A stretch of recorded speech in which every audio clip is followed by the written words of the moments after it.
Bigat sa mga katulad nating imperfected na tao. Put to death the lust of the flesh. Lust, pride of life, number 1. Ano yung ikalawa? Lust of the flesh, pride of life, lust of the flesh, lust of the eyes. and lust of the eyes.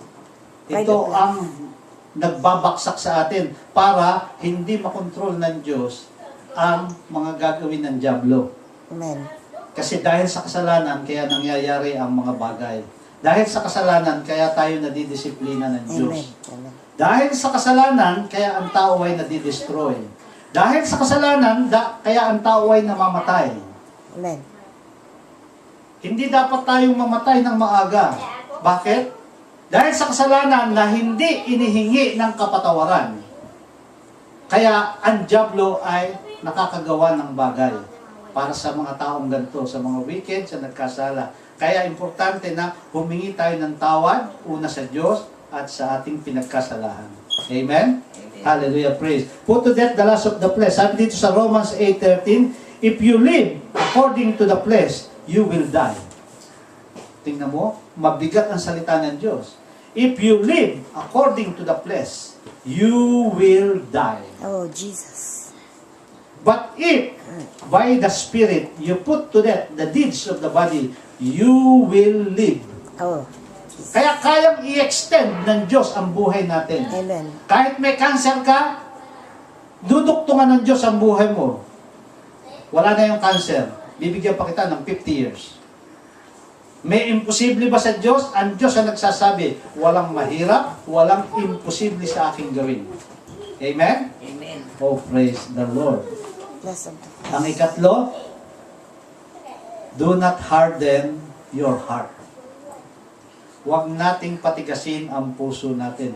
Kahit believer tayo, paminsan-minsan, umiiral ang pride, pinatitigas natin ang puso natin. Dapat humingi ng tawad, hindi humihingi ng tawad kasi pinatitigas ang puso. O, ba't ako humingi ng tawad?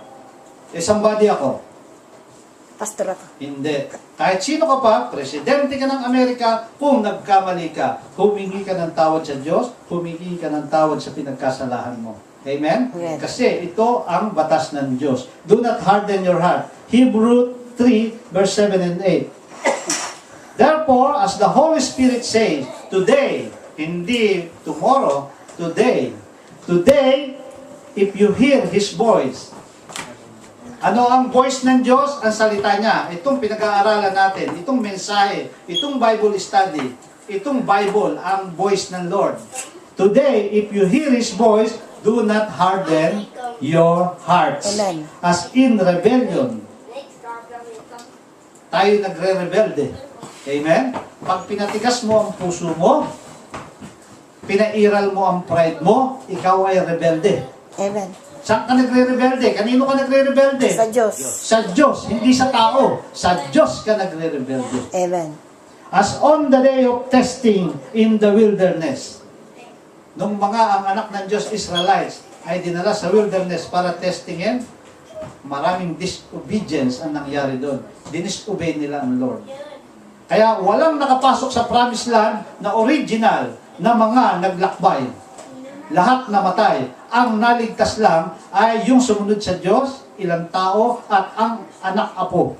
Yung mga original, patay lahat. Tuka ng ahas, sakit, pestilence, namatay lahat.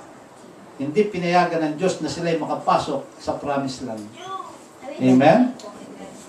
So, ito ang tatlong mensahe sa araw na ito. Great is the Lord. Save yourself from this corrupt generation. Anong gagawin natin? Take refuge in the Lord. Put to death the lust of the flesh. Do not harden your heart. Obey and serve the Lord.